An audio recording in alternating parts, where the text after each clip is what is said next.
नमस्कार, मैं विक्की शर्मा स्वागत करता हूं आपका केपी न्यूज चैनल में। आज हमारे साथ मौजूद है हमारे स्टूडियो में पंडित आचार्य श्री प्रफुल्ल जी दुबे। हम उनसे जानेंगे आज राशियों के बारे में, महाशिवरात्रि के बारे में, शिवरात्रि पर्व क्यों बनाई जाती है और इसके पीछे का क्या कारण है, और इस शिवरात्रि पर क्या प्रभाव डालेगी राशियों पर और किन उपायों से इसे खास बना सकते हैं। आइए जानते हैं पंडित जी से। पंडित जी, स्वागत है आपका। जय श्री महाकाल। नमः पार्वती पते हर हर महादेव। बहुत बहुत धन्यवाद आपका केपी न्यूज चैनल का। आप दर्शकों के लिए बहुत अच्छा ये कार्य कर रहे हैं, जिससे शिवरात्रि या किसी भी प्रकार का पर्व हम क्यों मनाते हैं, उसके पीछे का साइंटिफिक रीजन, शास्त्रों में क्या वर्णन है उसका, इससे आप लोगों को अवगत कराते हैं। इसलिए आप लोगों का बहुत बहुत धन्यवाद। आपने प्रश्न किया है हम शिवरात्रि क्यों मनाते हैं। शिव का अर्थ होता है कल्याण, रात्रि का मतलब होता है रात, तो जो कल्याण की रात्रि है वही शिवरात्रि है। शास्त्रों में इसका क्या वर्णन है, तो शास्त्रों में इसका यह वर्णन बताया गया है। एक बार ब्रह्मा और विष्णु दोनों में अपने पद को लेकर के एक युद्ध छिड़ गया था। दोनों ही बोल रहे थे मैं बड़ा मैं बड़ा मैं बड़ा। तब भगवान शंकर निराकार से साकार रूप में प्रकट हुए और एक अग्नि स्तंभ के रूप में भगवान का प्रकटीकरण हुआ। और प्रकट होने के बाद ऐसी आकाशवाणी हुई कि इस लिंग को जो इसका अंत देखेगा, जो इसका ऊपर का छोर देख लेगा या नीचे का छोर देख लेगा, उसी को पद प्रथम दिया जाएगा। जब ऐसा कहा तो ब्रह्मा जी ऊपर की ओर गए, विष्णु जी नीचे की ओर गए और दोनों ने बहुत प्रयास किया। ब्रह्मा जी ऊपर जाते रहे किंतु किसी को भी उनका अंत नहीं मिल पाया, विष्णु जी को भी नहीं मिला। जब ये देखा तो ब्रह्मा जी ने थोड़ी चतुराई यहाँ पर करी। देखो क्या होता है, हम ईश्वर से तो जुड़ना चाहते हैं पर हम भगवान से भी चतुराई करने का सोचते हैं, हम भगवान के सामने चतुर बनने का सोचते हैं। तो ब्रह्मा जी ने भी यही किया। ब्रह्मा जी ने एक केतकी का फूल जो कि ऊपर से आ रहा था, ब्रह्मा जी ने उस केतकी के फूल को पकड़ा और पकड़ करके कहा कि तुम जाना नीचे मेरे साथ चलो और जा करके विष्णु से कहना कि मैंने इस लिंग का अंतिम छोर देखा है, बस तुमको इतना कहना है, फिर तुम जो चाहोगे वो मैं तुम्हें वरदान दूंगा। केतकी निस्वार्थ बस ऐसी भूल कर बैठा। केतकी जब भगवान विष्णु के सामने उपस्थित हुआ, भगवान विष्णु ने कहा मैं नीचे पाताल से भी नीचे चला गया किंतु मुझे इस लिंग का, इस स्तंभ का कोई छोर नहीं मिला। ब्रह्मा जी ने कहा मुझे सब मिल गया है, मैं इसका छोर लेकर के आया हूं और वहां से निशानी के रूप में केतकी का फूल लेकर के आया हूं जो सबसे ऊपर था। केतकी ने वहां पर झूठ बोला। उसी समय भगवान शंकर अपने रूप में वहां पर प्रकट हुए और ब्रह्मा जी को कहा कि तुमने झूठ कहा है, तुमने असत्य भाषण कहा है। भगवान विष्णु पे तो प्रसन्न हुए क्योंकि भगवान विष्णु ने स्पष्ट कहा कि मैंने किसी प्रकार का कोई छोर नहीं देख पाया हूं, किंतु ब्रह्मा ने यहाँ पर झूठ बोल दिए। इसलिए भगवान ने ब्रह्मा को श्राप दिया और उनका एक सिर छेदन कर दिया गया। तो वो जो अग्नि स्तंभ प्रकट हुआ था वो दिन शिवरात्रि का था, फाल्गुन मास कृष्ण पक्ष की चतुर्दशी का। इसलिए हम शिवरात्रि मनाते हैं क्योंकि भगवान का वो प्रकट दिवस भी है, भगवान का जन्मदिन भी है। कहा जाता है भगवान शिव अजन्मय है, इनका ना जन्म होता है और ना इनका अंत होता है। भगवान शिव निरंतर निराकार स्वरूप में रहने वाले हैं। भक्तों के लिए साकार स्वरूप में भगवान ने अपना शिवलिंग प्रकट किया, इसलिए हम शिवरात्रि का पर्व मनाते हैं। अच्छा, बिल्कुल सहमत है आपकी बात से कि चतुराई ईश्वर के सामने नहीं चाहिए। अच्छा, तो हमने तो सुना है कि ये जो पार्वती माता है इनकी शादी और शिवरात्रि ये इसी कारण होता है। हाँ, किंवदंतियां है। कुछ विद्वान लोग कहते हैं शिव पार्वती विवाह भी इस दिन हुआ था। अब भगवान शिव और पार्वती के 108 विवाह हुए हैं। 108 मतलब भगवती ने बार बार जन्म लिया है और भगवान का विवाह उनसे हुआ है। तो कल्प भेद से शिवरात्रि वाले दिन शिव और पार्वती का भी विवाह हुआ है, इसलिए हम इस दिन भगवान का जन्म दिवस भी मना सकते हैं और शिव और पार्वती के विवाह उत्सव को भी इस दिन मनाते हैं। अच्छा, बिल्कुल जैसा कि आपने कहा कि माँ पार्वती जी और भगवान भोलेनाथ का 108 विवाह हुए हैं, तो इसी के लिए शीघ्र विवाह के क्या उपाय रहेंगे इस शिवरात्रि पर। बहुत अच्छा प्रश्न किया आपने। आप सभी को पता है माता पार्वती ने भी भगवान शिव को पाने के लिए उन्हीं की उपासना की, उन्हीं की साधना की। तो हर स्त्री, हर कन्या यह चाहती है कि उसे शिव जैसा पति प्राप्त हो। तो शिव जैसा पति कैसे प्राप्त होगा, इसके लिए सर्वोत्तम उपाय आप इस शिवरात्रि पे कर सकते हो। क्योंकि ये जो शिवरात्रि है श्रवण नक्षत्र में आ रही है। इस दिन बुधवार का दिन है और बुधवार अर्थात गणपति का दिन है और शिवरात्रि इस दिन सम्मिलित हो रही है। तो जो अविवाहित कन्याएं हैं, जो स्त्रियां हैं, जो पति की कामना रखती है, इन्हें क्या करना है, प्रातः काल स्नान करके शिव मंदिर में जाना है, एक लोटा जल लेकर के और भगवान शिव के ऊपर चढ़ाना है। दूध और दही, शहद, घी, शक्कर इस प्रकार का पंचामृत तैयार करके घर से ले जाए और भगवान शिव का अभिषेक करें। अभिषेक कैसे करना है? अभिषेक करने का अर्थ है आपको शिवलिंग के ऊपर पंचामृत को चढ़ाना है और पति की कामना को रखते हुए भगवान शिव से प्रार्थना करनी है। क्या प्रार्थना करनी है? पार्वती शिवाय नमः, पार्वती शिवाय नमः, गौरी पतये नमः, शिव शंकराय नमः, पार्वती पतये नमः। इस प्रकार का निरंतर जाप करते हुए आपको वो पूरे दही से भगवान का अभिषेक कर देना है और अभिषेक करने के बाद 5 बिलपत्ती आपको चढ़ाना है, जिसमें नमः शिवाय लिखना है। चंदन से नमः शिवाय लिख करके भगवान को, देखिए बिलपत्ती कैसे चढ़ाते हैं आपको ध्यान रखना, यह हम आगे बताएंगे। आपको सीधी बिलपत्ती जो रहती है उसको उल्टी करके चढ़ाना है। जो चिकना हिस्सा रहता है वो शिवलिंग के ऊपर ऐसा रखा जाए, इस प्रकार से आपको बिलपत्ती भगवान को चढ़ाना है। दोनों हाथ जोड़ करके प्रार्थना करना है कि हे भगवान शंकर, जैसे आपने माँ पार्वती की इच्छा पूरी की वैसे ही हमारी भी मनोकामना पूरी करे, ऐसा आपको भगवान से प्रार्थना करना है। और वहां से जो बिलपत्ती आपने चढ़ाई है वो एक बिलपत्ती लेकर के आपको घर आ जाना है और जिस दिन आपके यहाँ कोई रिश्ता आए, कोई विवाह आए, उस समय उस बिलपत्र को धो करके ग्रहण कर लेना है और फिर आपको संबंध की बात करना है। अच्छा, तो ये तो हो गई लड़कियों की बात। यदि पुरुषों को विवाह करना है तो उनके लिए क्या खास उपाय रहेंगे, क्योंकि आजकल पुरुषों को भी लड़कियां नहीं मिल रही। सही सही, बहुत अच्छा प्रश्न आपने किया है। देखिए, कन्या चाहने वाले वर को भी यह इस प्रकार का उपाय करना चाहिए, किंतु इनका थोड़ा सा अलग है। उपाय ऐसा अलग है कि आपको चंदन लेकर के जाना है और भगवान का जो शिवलिंग है उसमें आपको हथेली में चंदन लगा करके पूरे शिवलिंग में चंदन का लेपन करना है। चंदन का लेपन करते हुए माता पार्वती का और शिव जी का दोनों का सम्मिलित रूप से स्मरण करना है। कैसे स्मरण करना है?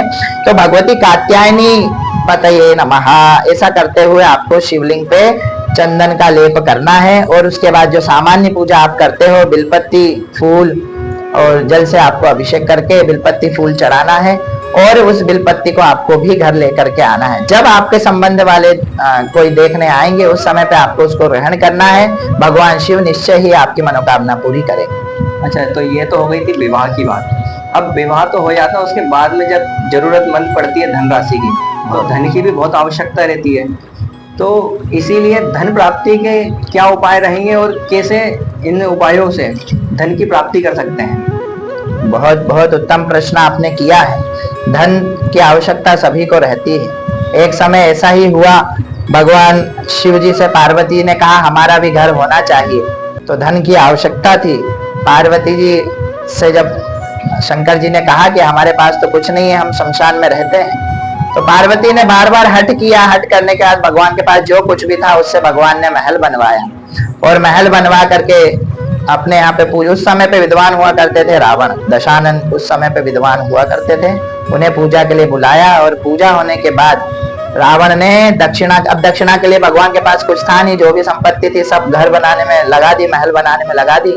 रावण ने वही दक्षिणा में महल मांग लिया और भगवान ने वो भी दे दिया। तो ऐसे अद्भुत भगवान शंकर है, भक्तों के लिए सब कुछ लुटा देते हैं। तो धन प्राप्ति के लिए सबसे अच्छा उपाय है, तो आपको गन्ने के जूस से, गन्ने के रस से भगवान शिव का अभिषेक करना चाहिए। शिवरात्रि वाले दिन गन्ने के रस से अभिषेक करने से निश्चय ही लक्ष्मी की प्राप्ति होती है, क्योंकि गन्ने का जो रस है, गन्ना जो है वो लक्ष्मी का प्रतीक है। आप दक्षिण भारत में देखोगे तो भगवती जो माता है, देवी जी है, वो गन्ने का वृक्ष हाथ में लिए हुए रहती है। तो भगवती लक्ष्मी को बहुत प्रिय है गन्ना, और जब गन्ने के रस से आप भगवान शिव का अभिषेक करेंगे तो निश्चय ही 7 दिनों के अंदर आपको लक्ष्मी की प्राप्ति होगी। आपका कारोबार चलने लगेगा, आप बिजनेस में है तो बिजनेस चलने लगेगा, जो भी काम आप करते हो निश्चय आपके घर धन की प्राप्ति होगी। बिल्कुल, सभी से आशा करेंगे कि सभी स्वस्थ रहें और ऐसे ही सुख समृद्धि भरे रहें। तो अभी बात करेंगे हम बुजुर्गों की कि उनमें रहते हैं कई बीमार रहते हैं और उनमें बीमारी का अभाव रहता है, तो इससे बीमारी से किस उपायों से बचा जा सकता है? बहुत अच्छा प्रश्न किया है। और आज का समय भी ऐसा चल रहा है, कोई भी व्यक्ति, बालक हो, वृद्ध हो, युवा हो, किसी ना किसी प्रकार की बीमारी से पीड़ित है। और सबसे अच्छी बात बताऊं तो सबसे बड़े चिकित्सक अगर कहे गए हैं शास्त्रों में तो भगवान शंकर है। भगवान शंकर को प्लास्टिक सर्जन भी कहा है, जिन्होंने गणेश जी का जब सिर अलग कर दिया था तो माता पार्वती ने बहुत कहा कि मुझे मेरा पुत्र चाहिए, बहुत क्रोधित हो गई। तब भगवान ने गज का मस्तक गणेश जी के ऊपर लगाया और भगवान शिव ने अपने मंत्र के द्वारा उस मस्तक को जोड़ दिया और गणेश जी, आप सबने देखा गणेश जी का स्वरूप। तो ऐसे बड़े चिकित्सक भी भगवान है।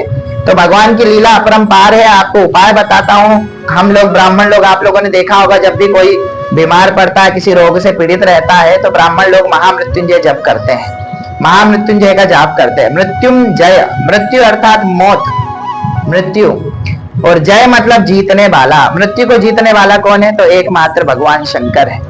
तो भगवान शंकर के महामृत्युंजय मंत्र का जप करें।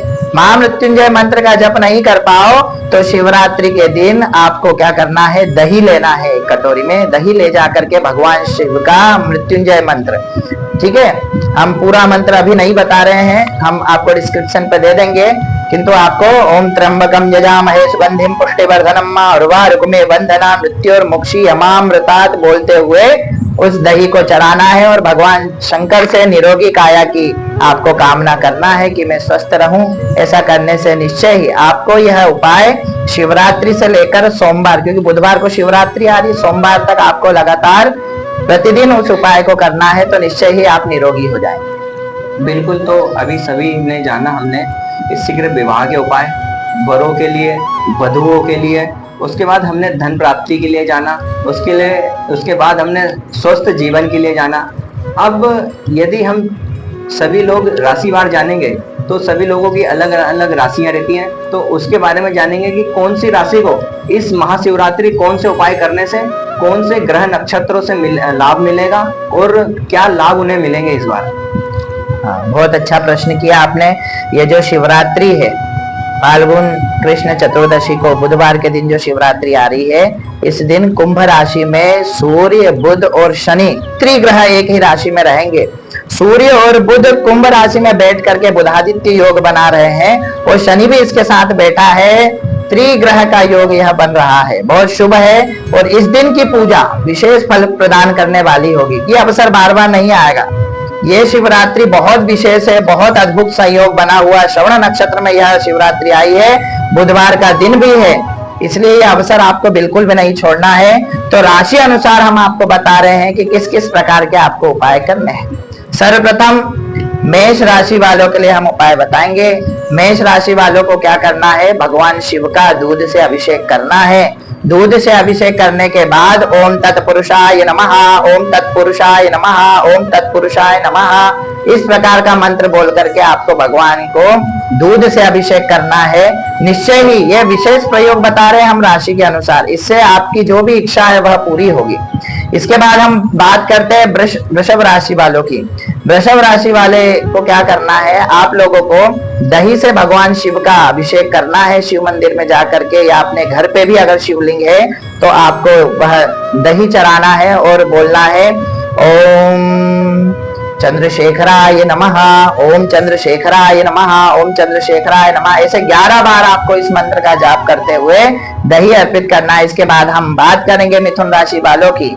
मिथुन राशि वालों को क्या करना है? मिथुन राशि वालों को पिस्ता जो आता है ना, पिस्ता पीस करके उसको दूध में मिला करके भगवान शिव का अभिषेक करना है। पिस्ता को दूध में मिला करके भगवान शिव का अभिषेक करना है और आपको मंत्र बोलना ओम महादेवाय नमः, ओम महादेवाय नमः। इस प्रकार 11 बार महादेवाय नमः मंत्र का जाप करते हुए उस पिस्ता युक्त दुग्ध को आपको भगवान शिवलिंग पर अर्पित करना है। निश्चय ही आपकी इच्छा पूरी होगी।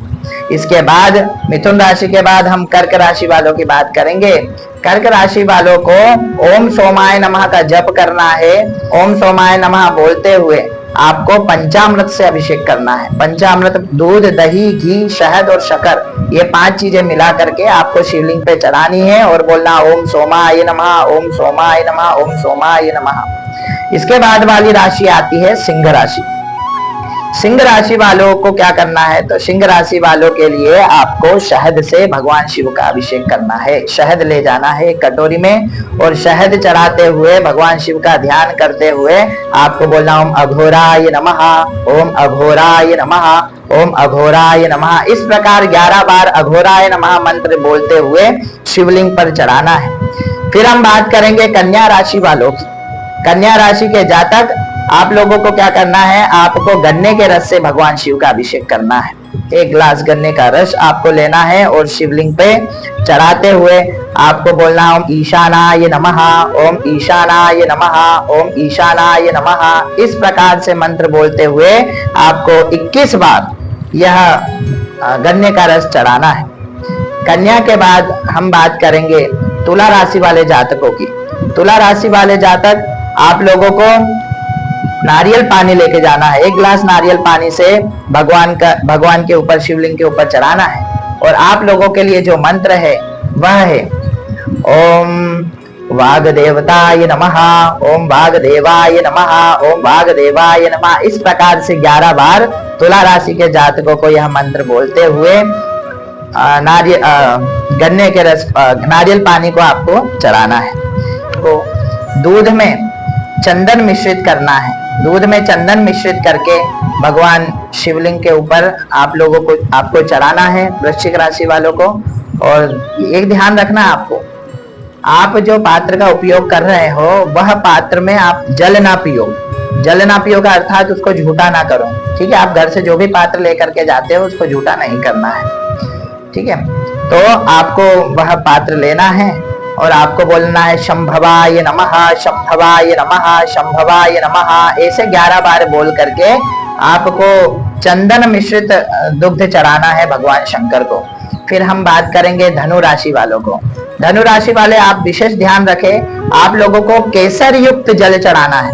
केसर को पीस करके और उसको जल में मिश्रित करके भगवान शिवलिंग के ऊपर चढ़ाना है। और आपको जप करना है उस समय पे महेश्वराय नमः, महेश्वराय नमः, महेश्वराय नमः। इस प्रकार 11 बार आपको इस मंत्र का जप करते हुए उस केसर युक्त जल को चढ़ाना है। अब हम बात करेंगे मकर और कुंभ राशि वाले। मकर और कुंभ राशि वाले, आप दोनों को एक जैसे ही उपाय करना है। आप लोगों को क्या करना है, भगवान शिवलिंग पर आपको काली तिल्ली चढ़ाना है। सीधे आपको काली तिल्ली लेना है हाथ में और ले करके भगवान शिव के ऊपर ऐसे चढ़ाना है। और आपको क्या बोलना, ओम मृत्युंजयाय नमः, ओम मृत्युंजयाय नमः, ओम मृत्युंजयाय नमः। इस प्रकार से 21 बार इस मंत्र का जाप करते हुए आपको काली तिल भगवान शिव के ऊपर चढ़ाना है ओम मृत्युंजयाय नमः का मंत्र बोल करके। अंतिम राशि और 12वीं राशि है मीन राशि। मीन राशि वाले जातकों, आपको इतना ध्यान रखना है, आप जब भगवान शिव जी की पूजा करो आपको पीला फूल लेकर के जाना है। पीले फूल के साथ आपको दूध के साथ आपको पंच प्रकार के जो फल है उसको मिश्रित करना है दूध में और उससे भगवान शिव जी का अभिषेक करना है। अभिषेक करने पे आपको इस मंत्र का प्रयोग करना है। मंत्र है ओम सर्व विद्या प्रदाय नमः, ओम सर्व विद्या प्रदाय नमः, ओम सर्व विद्या प्रदाय नमः। इस प्रकार 11 बार इस मंत्र का जाप करना है। 5 प्रकार के फलों के रस से ही अभिषेक करते हुए आपको 21 बार इस मंत्र को बोलना है। इस प्रकार भगवान शिव आपकी मनोकामना पूरी करेंगे। विशेष योग है ये शिवरात्रि का, इसको बिल्कुल भी ना चूके। बिल्कुल, अभी हमने जाना सभी राशियों का हाल, किस राशि वालों को किन उपायों से उपाय करने से क्या राहत मिलेगी वो भी हमने जाना, और क्या उन्हें किन चीजों से अभिषेक करना है वो भी हमने जाना। इसी के बाद हम जानेंगे कि शिवरात्रि पर क्या चढ़ाना चाहिए, क्या नहीं चढ़ाना चाहिए और क्या पूजा विधि रहेगी। बहुत अच्छा प्रश्न आपने किया है। हम लोग क्या करते हैं, किसी बात को बिना ध्यान में रखे हम पूजा करने बैठ जाते हैं। ऐसा महिम्न में बताया गया, हरिस्ते सहस्रम कमल बलिमाधाय पदयो यदेको ने गम्यस निजमुदहरन नेत्र कमलम। भगवान विष्णु भी एक बार ऐसे ही भगवान शंकर की पूजा कर रहे थे। 1000 पुष्प, कमल पुष्प लेकर के बैठे थे, किंतु दोबारा गणना करना उसकी भूल गए और जब अर्चन करने बैठे 1000 पुष्पों से तो 999 फूल हुए, तो बाकी देखा तो कोई फूल नहीं था। भगवान को ध्यान आया कि अब मैं तो फंस गया हूँ, पूजन से उठ भी नहीं सकता। 999 फूल मैंने चढ़ा दिया, अब एक फूल की कमी है।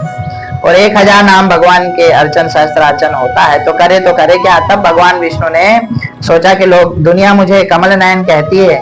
भगवान ने अपना बाण उठाया और उससे अपने नेत्रों को भगवान शिव को चढ़ाने लगे। उसी समय भगवान शंकर प्रकट हो गए और कहा, विष्णु जी रुक जाइए, मैं आपकी पूजन से प्रसन्न हूँ।